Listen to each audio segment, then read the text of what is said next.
Next, we have something we're very excited about, which is a fireside chat with our very own Dean Ayers. This is going to be moderated by the chairman of the Young Alumni Board, Sanika. Sanika currently serves as the chair of the Young Alumni Board. She has a BBA in finance from the Terry College and is now manager of deal advisory and strategy at KPMG and recently relocated to New York from Atlanta. Is anybody else from New York here today? We got a few? Okay, awesome. She has a passion for connecting with Terry College students and alumni and will participate as a Sea Island scholar this spring, I believe, as a mentor there. In her spare time, she loves to travel and spend time with her friends and family. Ben Ayers is, as you guys know, the Dean of the University of Georgia's Terry College of Business and holder of the Earl Davis Chair in Taxation. He has led the college since 2014 and has been at UGA since 1996. Under his leadership, Terry has completed a $195 million fundraising campaign, has dedicated its business learning community, and has launched a wide variety of innovative programs such as the online MBA program, Masters in Business Analytics, and a campus-wide entrepreneurship program that's achieved record high graduate and employment rates. He was formerly at KPMG and has a PhD from the University of Texas. We're glad that went in UGA's direction this year. Dean Ayers has affirmed that he was rooting for the Bulldogs throughout the playoffs this year. Dean Ayers also serves as Synovus Bank's Northeast Georgia Division Board and has earned numerous teaching and research awards. We're very glad to have both of you today, and so please welcome Dean Ayers and Sanika. All right, so before we get started with some of the questions, Dean, we're going to play a little game just so the group can get to know you a little bit. It's called This or That. So I'm going to rapid fire a couple of options for you, and gut instinct, you have to give me what you think. So okay. We'll do I'm a couple of softballs here. Okay. Sweet or savory? Savory. Okay. Beach or mountain? Beach. All right, I think especially in January. Oh my goodness. All right, I think you've got the hang of it. Let's get into a few more here. New Bolton, and let me clarify. So Old Bolton is what used to be connected to Creswell, right? It was an okay dining hall. So New Bolton or ECB? New Bolton, right across from the business learning community. Very, very nice. Yeah, it's like Michelin star dining. It is. Creature Comforts or Terrapin? Creature Comforts, Cocoa Bunny. Oh, wow. Yeah. I love that. Specifics. Yeah. Last Resort or Mama's Boy? Last Resort. Is it the chocolate cake? Actually, it's their cheesecake. The white chocolate cheesecake is amazing. It's really just the top of that. So it has nothing to do with the bottom. The bottom 2/3 is okay, but the top is, so great sugar high. Perfect. All right, let's get a little bit harder. Okay. Walking under the arch or ringing the chapel bell? Ooh, I'd say chapel bell, that's a victory. Yeah, that's true. Dogs are winning that day. Dogs are winning. Dogs on top. I don't see him, but hairy dog or Ugga? Hairy dog. Hairy dog. Okay, we'll tell him when he comes. Okay. UGA football or UGA basketball? Ooh, that's a We won't toss-up. tell either head coach. Yeah, that's both. I'm not choosing there, so both. Fair enough. Finance or accounting? Ooh, well, I'm an accountant, so CPA, so that's like choosing children, and I do have a favorite child, but actually on that, my second daughter said, "Do you always tell us which one was in first place?" Terrible parenting on that. I love both, so I'm not choosing one there either. Perfect. Yeah. Well, we appreciate your KPMG stint as well, so oh, yeah. We'll keep the torch going on that. Awesome. Well, let's get into some of the questions, Dean Ayers. First okay. of all, I appreciate you taking the time out of your busy schedule to come talk to us here at the Young Alumni Summit. So you have been at UGA, and I don't mean to age you here, but almost 30 years. Can you share a little bit about the biggest learnings that you've had in that time and how you've seen the school grow? Yeah, it's been an amazing run. So I was thinking of, about this, how much the university has changed, how much the school has changed, and really thinking about that in terms of career. So I have been at UGA finishing my 29th year, soon I make it to June. And just I would say the foundation that the university has established over the last 30 years, and things that we're doing today are a result of actions that were taken back in the 90s, the early 2000s. And so, the importance, so one of the takeaway there is just realizing that the work that's being done today, for example, in my role as Dean of Terry College, our hope is to have a tremendous impact on the students who are currently there. But the reality is our efforts today are going to really pave the path for the next generation of leaders. And so realizing, and this is a great space right here. So we've had this Exec Ed Center space since the early 2000s.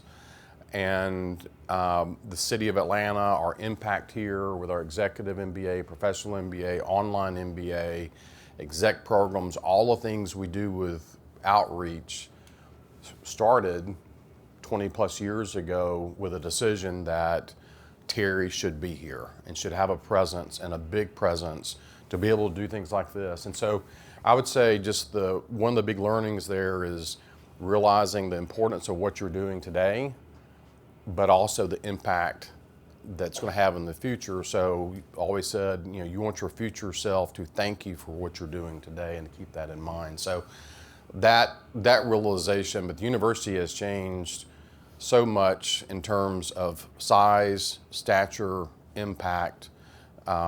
It's been incredible, and it's been a fun part for me to be a part of it, to see it over the past almost 30 years. Yeah, no, the new facility that's come about in the past few years it's the visualization and the actualization of all the work and the alumni and what's been put into it. So if you haven't gone back to see that facility and the way the school's grown, it's definitely really great. So Dean Ayers, we've got people who are fairly early in their careers. So would love to hear from you. What advice do you have for them as they aspire to become strong leaders within their organizations? So to be effective in the leadership role, you have to have a lot of competence. You have to have trust. So some of the things that I would focus on, especially early on in your career, master what you're doing. The things, knocking it out of the park, being present. There's no substitution for hard work. And so in order to be a leader, you've got to have the respect and trust of the people that are working with you. You really do that every day by saying, I'm going to do what it takes to take care of my responsibilities, and I'm going to do the very best I possibly can. So that would be step one, to be able to get into a leadership position or to lead from where you are. And then also to realize the importance of the impact that you have on those around you.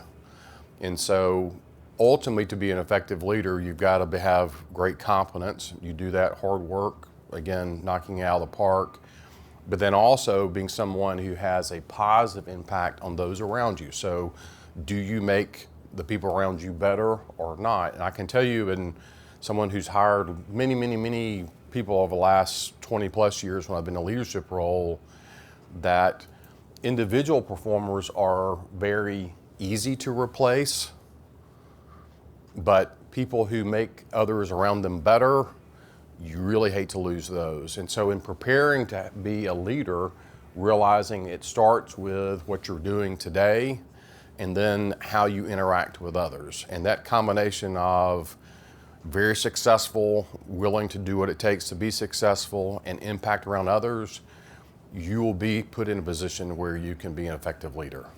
And that's something that companies will seek you out because they'll realize they've done really well in the roles that they're currently in.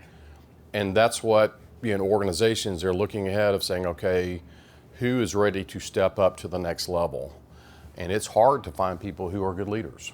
And so and the great thing about that is it starts with what you're doing today. I appreciate that, Dean. Maybe a little bit about your leadership style. I know in academics, right, it's about getting some of the best staff and some of the best faculty, right, to continue the education of students as they go into the workforce. Can you talk a little bit about how you model leadership for your staff and faculty?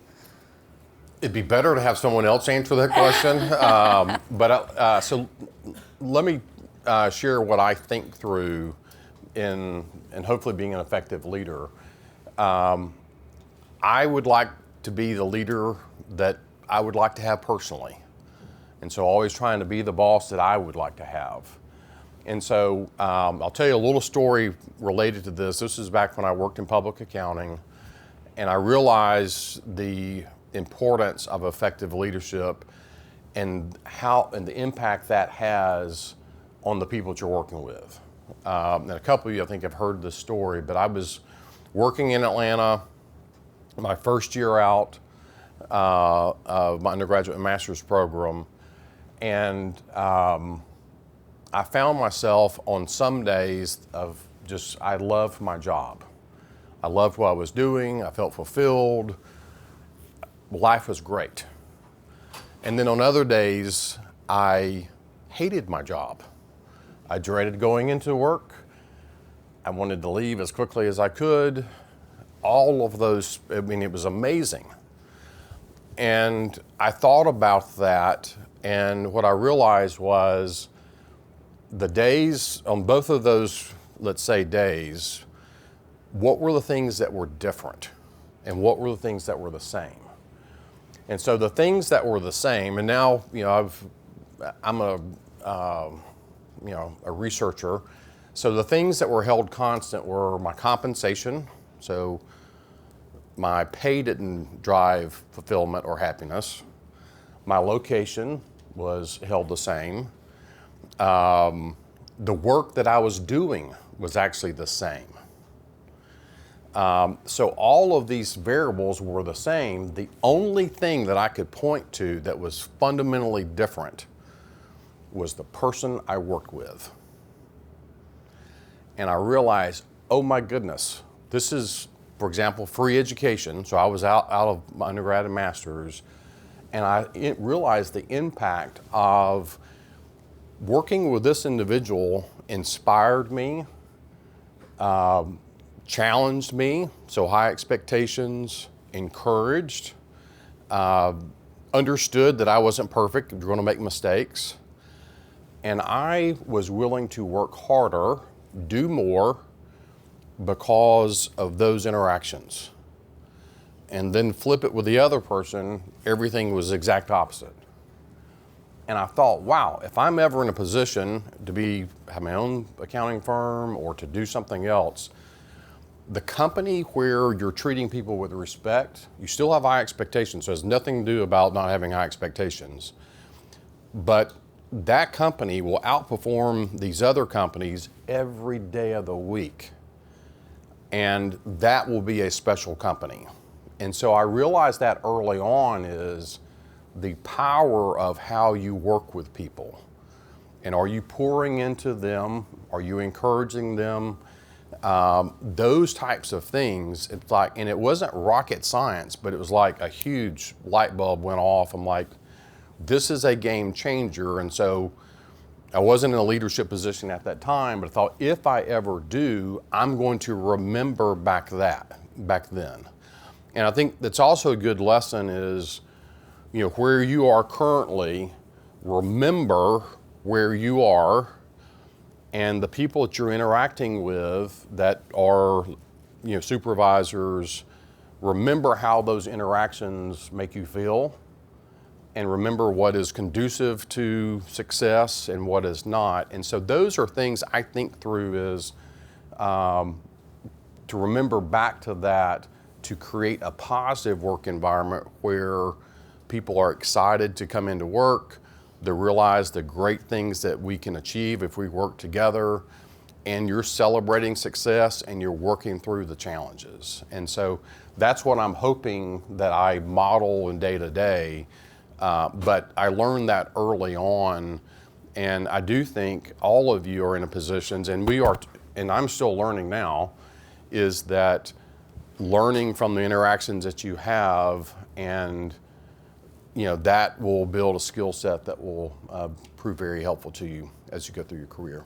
I like that. It's almost like you are building a recipe and you want to take pieces of the different leaders you've worked with to create who you want to be as a leader too. Exactly. No, that's really great, Dean Ayers. So we're all in different positions. Some of us have met mentors in a formal way. Some of us have met mentors in an informal way. Can you talk about the individuals that have inspired you or been mentors in your career that have made the most impact? And then follow up to that, how do you find those individuals? So lots of mentors. I think, so first of all, again, you can have people that are mentors that you're not actually serving as a mentor because you're constantly watching them and I'm going to take the good and then not the bad. So I've got a long list of individuals. The most influential mentor in my life was my father. And just being able to watch him also in education and the investment that he made in the lives of hundreds and hundreds and hundreds of students over his career, and he was in a leadership position, was a great mentor on, how do you do that effectively. One of the best things that he did early on in my life, leadership is not easy. And so, the understanding that, if you want to make everyone happy, then sell ice cream, not, assuming everybody likes ice cream, but don't be in a leadership position because it's not possible. And so one of the things early on, which I think is very important to be a leader, is perseverance and be able to recognize when life is difficult, when life is not difficult, and be able to work through those difficult situations. So a example from my life many years ago. This is when I was in college, and a couple of you have heard this story. I went straight through undergraduate, graduating 3 years, and I did that for the following reason. So I started my undergraduate program after about 2 years. I was taking summer school classes, and when I worked prior to going to college, I had very unpleasant summer jobs. And so I can remember working construction jobs where I'm shoveling asphalt in 90+ degree temperatures in a very unpleasant work setting as well. The work was challenging enough, but the environment made it worse. So I was going straight through, but in the beginning of early June, many years ago, my classes had started, and I thought, well, I'm really kind of burned out, and I want to, I think I'd like to go home for the summer. This was a very weak moment, and I wasn't thinking through things very clearly. And so I called my father on a Friday afternoon, and I said, Dad, I think I'm burned out. I want to come home for the summer. My father was oftentimes a man of few words, and so his response was, that'll be no problem. I'll have your construction job by Monday. Click. So I thought about that for about maybe 30 seconds, maybe a minute.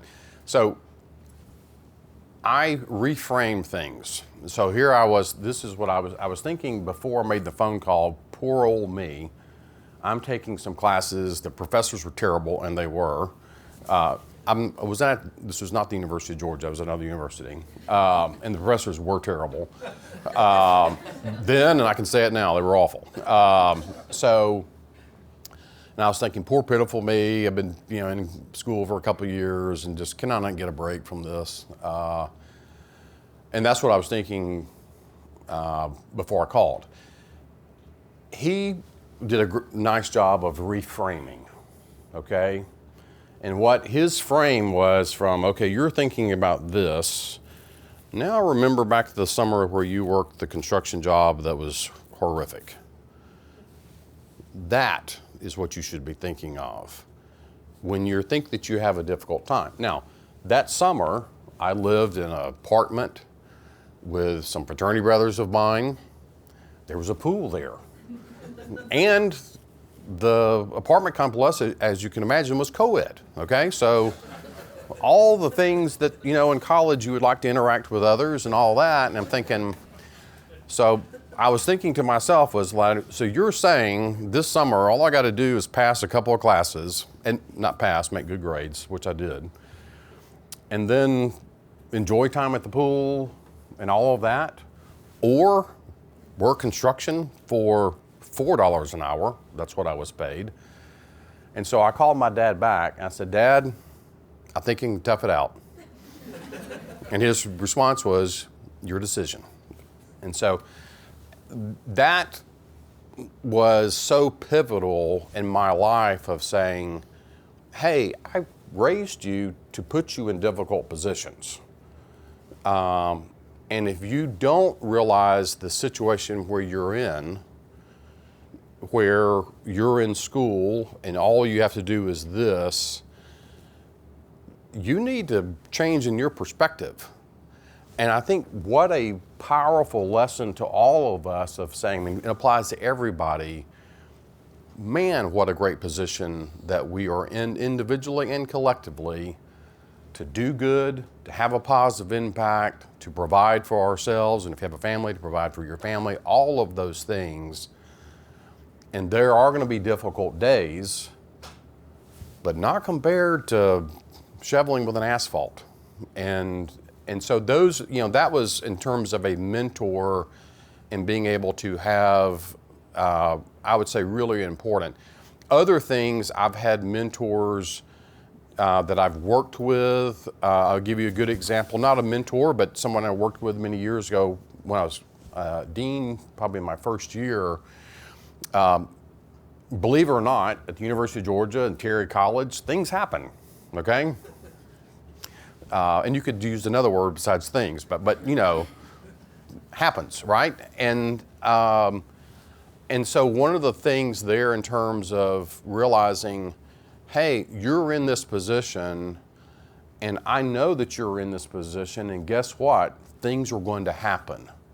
So I'm not going to blame you for this, and it's okay to have a little bit of humor related to that, but it's part of the job, and work through it. And a very healthy way of not having undue stress of, oh my goodness, if everything's not perfect all the time. We in Terry now have over 11,000 students, and each one of them obviously is perfect and aren't going to make mistakes. And we've got several hundred faculty and staff and more than 75,000 alumni. And so learning from individuals as mentors, taking those pieces. So, and I've had individuals who have been more formal mentors. So when I was in my doctoral program, great mentor relationship there. I learned how to do research, how not to do research, how to teach well, how not to teach well, all these things, watching someone else. Chuck Knapp, former president of the University of Georgia, has walked the path that I've walked in different ways. And so it's nice to be able to have those things. And so, how do you choose a mentor? How do you identify a mentor? One is, again, realizing all of you have individuals that you can learn from. And then over time, you'll have relationships that I believe will form more naturally and say, I'm going through this, can I ask your advice? And most people, many people, are more than happy to say, yeah, I'm happy to talk you through this and to help you through this, realizing ultimately it is your decision. And the mentor can't make a decision for you, but they can talk through that. And most of the challenges that you will face, if not all, someone else has already faced them.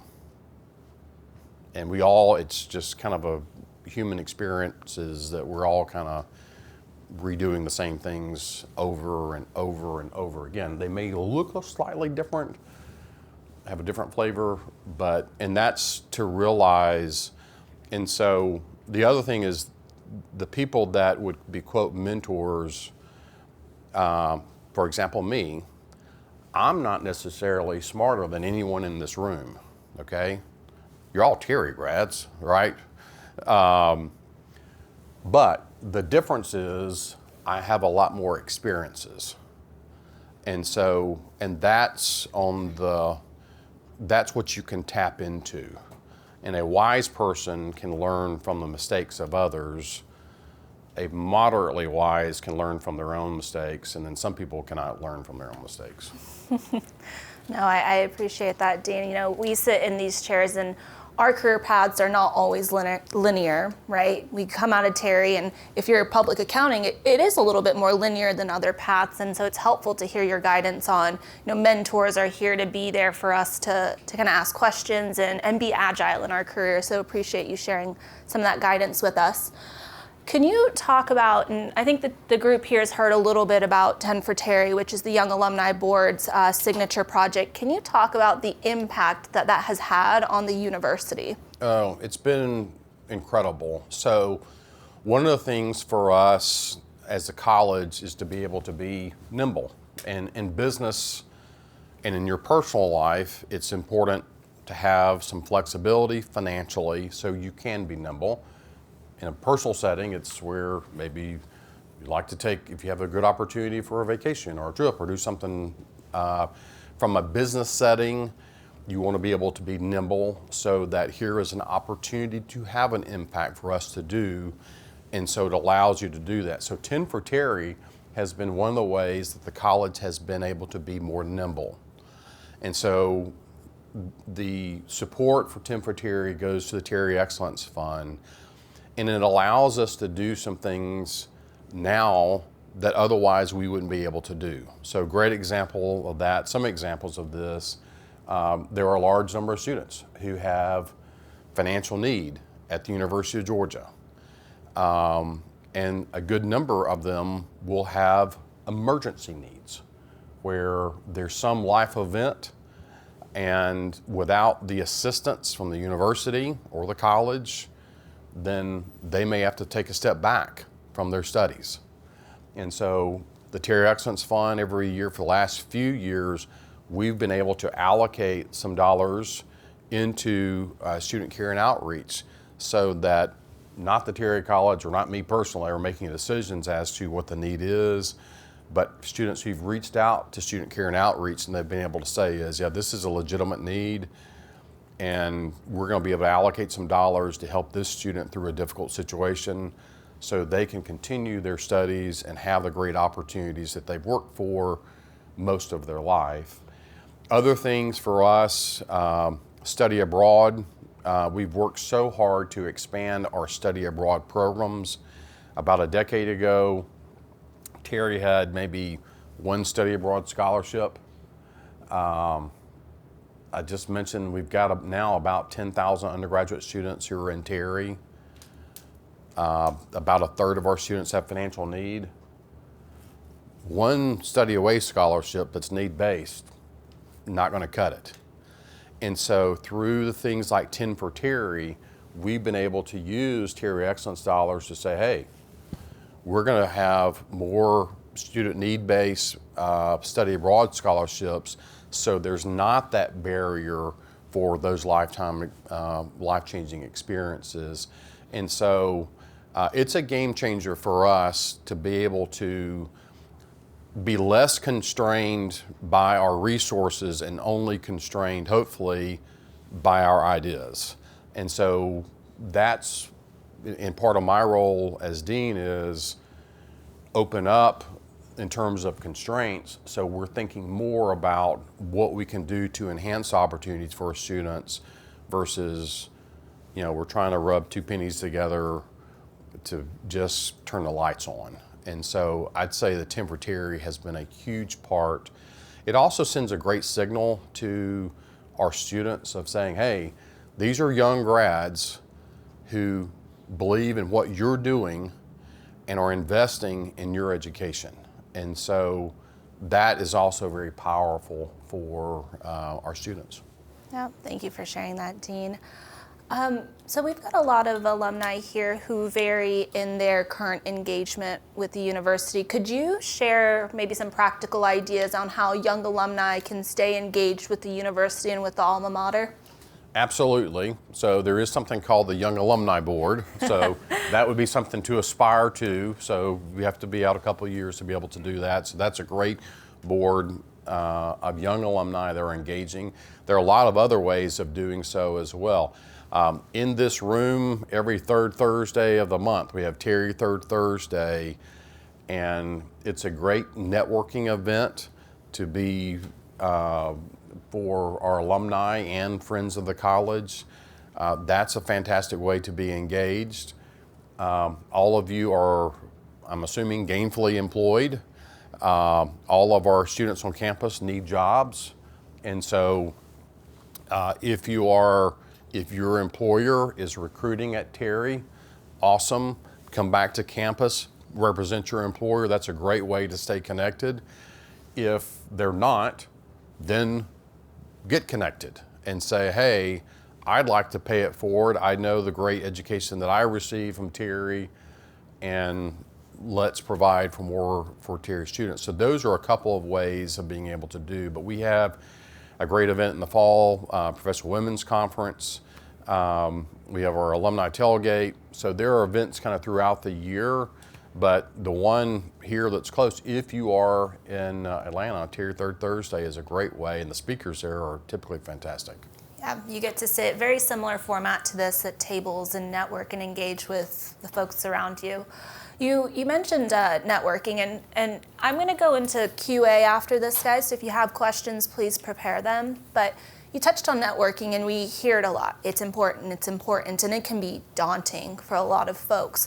Can you share, one, what's the importance networking has on your career, and two, how to normalize it in a way to make it a little bit more easy and easygoing for folks to be able to take on going to a conference or participating in meeting new people? Yeah, I mean, incredibly important. I would challenge you to think about different ways of networking. So one of the things that I share with our graduate students is, while you're in the MBA program or the Master's of Accounting program, business analytics, realizing you're networking. And so one of the things that I would encourage you to do is you're networking in your company right now. That's so incredibly important because you never know what relationship. You may be working closely right now with someone who works for the same company that in the future will be a client of yours, maybe an employer of yours, or vice versa. And so I think it starts, again, back with what you're doing today at your currently employed and who you're working with. And the best connections come from, I would say, good casual experiences. I worked with this person here. They're awesome.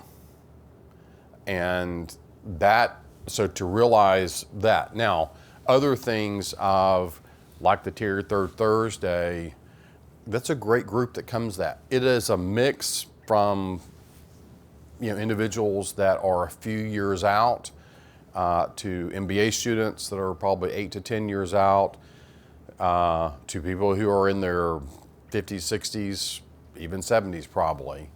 And so to realize that is a wide array of individuals and it's set up where it's easy of, hey, I'm Connor, and and so just realize there's the benefits of that is mutual. And so as you are thinking about networking, I think you have to prepare. If you're not naturally good at meeting people, then to think about, where am I going today? Who is likely to be here? And what are some key individuals that I would like to meet? And what are some things that are natural for me to be able to break the ice? And those are things people like to talk about themselves. And so the more you're asking questions, then is a great way of building that connection. And if it's something that is more challenging, prep for it. And think about, so go into it armed of, here are a handful of people that I want to talk with and what are some things that I could bring up to, and those are simple suggestions to be able to make a connection. Yeah, and the access to information about those people that we have today with LinkedIn and company websites is a plethora of it.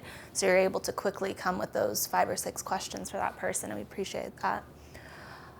All right, so Dean, we're going to put you in the hot seat for a little bit, and these are off script questions. It's from the audience now. So let's go into QA. Are there any initial first questions for the Dean? Get you a mic coming behind.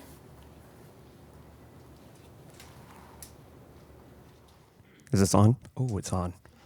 Hey, Dean Ayers. I'm Parker Berman. I graduated 2017 from the risk management program. Oh, awesome. Luckily, I do not sell ice cream this time of year, so that's a good thing. One of our business goals, we're a smaller agency located in Athens, Georgia. I do insurance for nonprofits. And one of our goals this year is to get more involved on campus with Terry. That's one of my initiatives this year.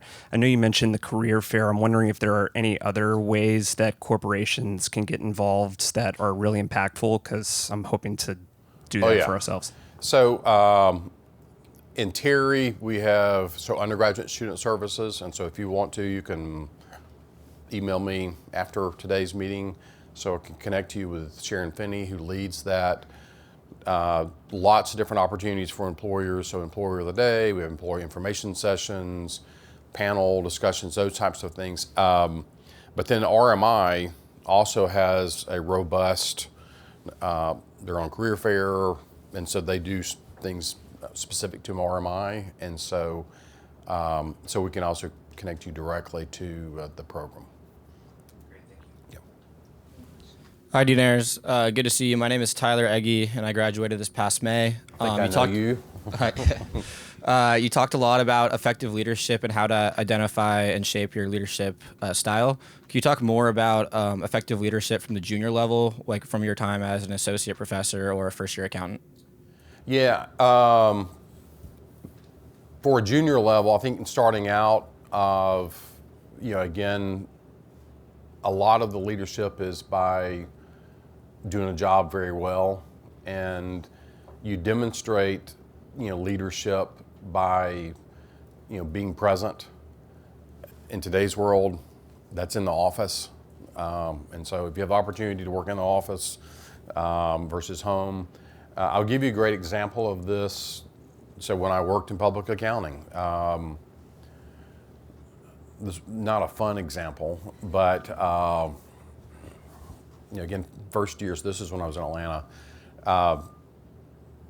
we had a compilation that we were doing for a client. I didn't even know what a compilation was. And it was due pretty quickly. And so I got pulled in pretty late into it. And it was due like the next day or so. So I was happy, maybe not happy, but to help out, to do what I could to help with it. About 9 o'clock that night, it was me, manager, and a supervising senior at the time. And the supervising senior, who had been working on it for a long time, said she had to go home. I didn't go home. I spent the night, and I worked through the night to get it done. So that was an example of showing leadership of, hey, I'm willing to do this. You can count on me in my role. And I was, again, just, probably 6 months in at the time. And so that showed, I would say, showing good leadership. And so I think early on, being able to do that, and one of the things, and you may be in this depending on how long you've been out, but I remember when I started in public accounting, oh my goodness, I was so worried that everybody here is so highly qualified, and I'm one of a million. And I had thoughts about what I had to do really, really well. I shouldn't have worried about that, because life happens to everybody. And if you are someone who, again, gets after it, does a great job, positive interactions, all of that, you're going to do very, very well. And so I think early on, thinking about showing that type of leadership is I'm going to do my job really, really well. If I'm asked to do something outside of my job, I'm going to take that and do well. Debbie Story, which I don't know if you've heard her speak, but she was a vice president with AT&T. She started her career in Atlanta. I forgot, I think with the company that was at the time doing phone books. And so her first job was basically making coffee for people. And she could have been really frustrated about that. But what she said was, okay, I'm going to make the best coffee there is, and I'm going to deliver it to people, and I'm going to get to know people. I'm going to use it to network. And those types of, it's not beneath me to do this. I'm going to have a good attitude. That helped her. So that was a way, again, showing I'd say the beginning fruits of being a leader. And so those are the things I would work on. And then this first few years is you're working with a lot of different people, and it's an opportunity to say, I'm going to emulate this person and not that person, and just kind of figure out that. So that's what I would focus on early on, but you show leadership first by doing your job really well. If you try to be a broader leader and you're not doing your job well, that does not work. And so again, it's gaining that trust. Related to that, as you go through your career, recognize I'm in this position and now you're in another position. Every time you're in a new position, you may not be starting over at zero, but you're starting close to zero.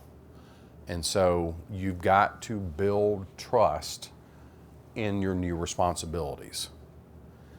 Don't assume, and so some leaders make the mistake of, I am now VP of this or whatever, and people should kneel to me or whatever. You're gonna have to earn the respect. Even when you've been in an organization, that's one of the things I learned in my role as dean is I was head of the School of Accounting for 9 years, and then in the dean's role is, I don't know if I started over at zero or at negative, but I had to earn the respect. And so, in doing that through actions. And so just, thinking through that, I think those are some things that will be helpful. I think we've got a question right in the front. Yeah, I'm ready. Hi, I'm Ansley Smith. I graduated undergrad in December of 19 in accounting and then stayed for my master's program. I am still in public accounting, and I was wondering what led you to make the change from public accounting to getting your PhD and then ending up in education. Oh my goodness. I'm interested. Yeah, that was difficult. I was, so career changes are challenging. And so I remember I'd just been promoted to manager and was at the time in Tampa, St. Pete area. And if I would stay with the firm, I was probably going to go to the Washington National Tax Practice. And it was scary to make that because I don't really think I had to make many career decisions prior to that because I chose undergraduate accounting, great, got my master's in tax, awesome, got hired by KPMG, terrific firm, and I just worked hard. And every 6 months or every year I was another rung up the ladder. And so getting off of the staircase that goes up to the top was really scary. So there were a couple things that helped. Actually, I had an older brother who also worked in public accounting, also worked with KPMG, also left at some point. And I called him and said, thinking about leaving public accounting. And So his advice was, it's a fork in the road. It's one of many. Can't make the decision for you. Good luck. But it was a great, and again, so he reframed. I was thinking, this is my life choice. And I wasn't paralyzed, but I was thinking, and so the reframing was, this is one decision, but it's one of many. And so if you don't know this yet, you'll be making career decisions at least annually. And it's just a part of life. Even now, I make career decisions every year in terms of, am I doing this or not doing this? And where am I? And all those types of things. So one is, this decision's not going to end my life. So I thought about what were my choices. I went to work for a startup HMO in Birmingham, Alabama. It was a great experience. The other thing that I did, though, is this is very good in public accounting, is I didn't burn bridges. And so I was a strong performer. And so I had the experience that I could have left and come back. So I left the door wide open. They left the door wide open for me. And so thinking through that, in terms of if you want a career change, when is the appropriate time? At some point, you have a career, and it's that. And so I was thinking of, early on, breadth I thought was really important for me. And because, again, I'm open, opportunity set is broad. And then over time, everyone's opportunity set narrows. And so I was thinking about the next 5 years, what is the opportunity going to look like if I go this direction or if I go into a different direction? And those are things, and so one of the things early on, career change, so virtually everybody does it. And so to realize if you're struggling with that, you're normal. And just to think through this path here, what are the likely opportunities that'll lead to, and let that guide. And so one of the things, and obviously people use MBA programs for a pivot. And that's why, so 15 years ago, there was a lot of discussion that MBA programs were going to go away. Absolutely not. Because what that allows is I started here, I have great experience, but I want to be over here. And a lot of times the easiest way of doing that is MBA, and now I'm this. I have great experience here that makes me attractive, but now I'm someone new. And so those are things I would think through. I do think, for example, in public accounting, and KPMG actually many years ago did a great job of saying, here's the opportunity set for someone who leaves after 1 year or after 2 years, and demonstrating that if you wait for, and I don't know what the magic year is, and I would assume if we have KPMG partners, it's like never, right? Right? Correct. That's the right answer. But, and so thinking through that, and you don't want to jump at every, and so if you are thinking about another opportunity, then make sure you have a very good reason as to why. So sometimes people will change jobs over minuscule changes in compensation. Do not do that. And also, I would be don't run away from something, run to something. So again, thinking about, you don't want to do this a ton of times. So, but early on in your career, it is very natural. But you'll face those throughout your entire career. Yeah.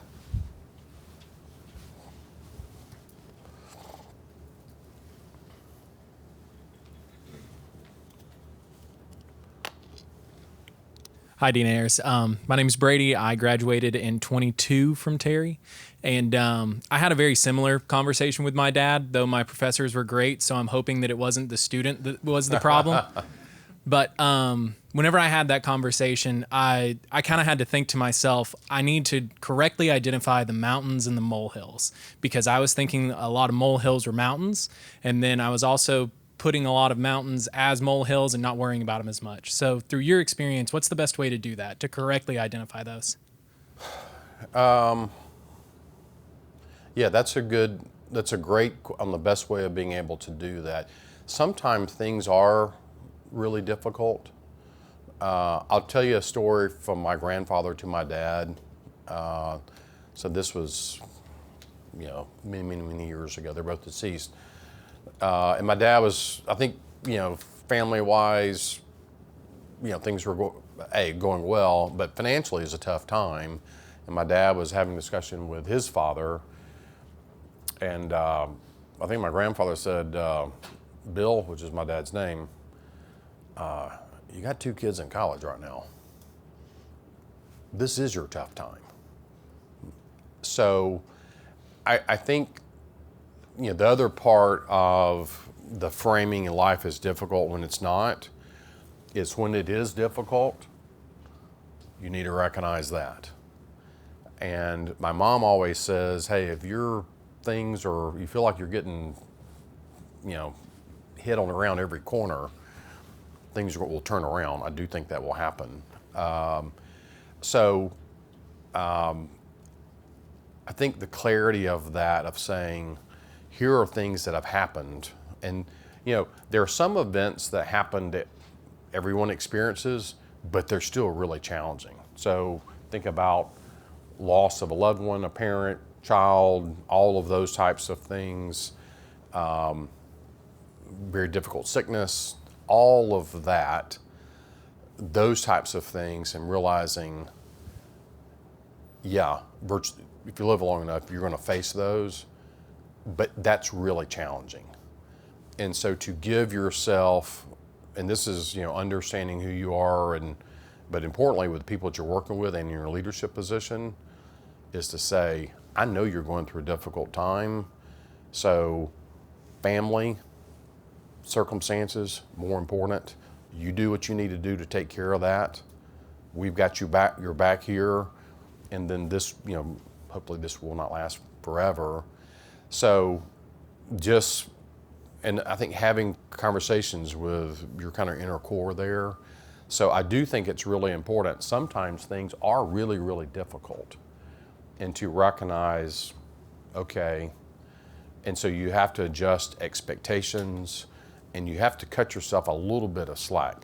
Great example of this, no one likes to talk about COVID anymore, but those were difficult times from a leadership perspective.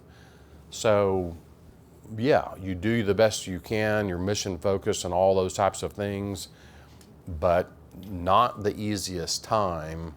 So if you have difficult days and all that, yeah, it's tough. It's a tough situation. So that clarity, so I love the mountain or the molehill, but when you are climbing the mountain, and there are certain things that you will experience where this is a mountain thing here, so I got to cut myself a little bit of slack. I probably need to be honest with the people around me and get through this.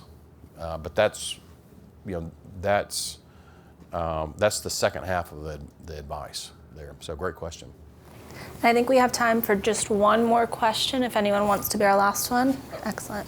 Hi, my name is Morgan Pope. I graduated this year, 2024, from Terry, and I work for Coca-Cola. And I'm just looking for some advice on how to maintain or build confidence when you're early in your career and there's so much changing and everything just seems new. It's hard to be confident when you don't really know a whole lot yet. So that's normal. And so I think, early on, if you ask people if they want to redo their first year on virtually anything, so first year in marriage, first year in a job, first year as dean, I'm glad I did all those things, but I wouldn't want to have to redo those first years. And so I think that's, it's natural to feel, hey, I just started and I don't think I know a lot, but to recognize everybody feels that at some point, and especially in a new job. And so you gain confidence by being able to do the task and being able to succeed in those. And so, some of the things that I would do in that setting is, at the end of the week, think about what you've learned, what you've been able to do, and compare that. If you take a note or two in a month, you'll think, wow, the stuff I thought was difficult 3 weeks ago, I'm nailing that. And so it's that understanding of I'm lost now, but I did the work to gain mastery of it. I asked the right questions. And so people, when you're working in a new position, and that's part of the give and take. So when you're in a new role, and it doesn't matter how long you've been in the role, it's the give and take between you and whoever you're reporting to. And typically, on day one, it's a lot more oversight. And so you've got to figure out what are things that you can execute without oversight.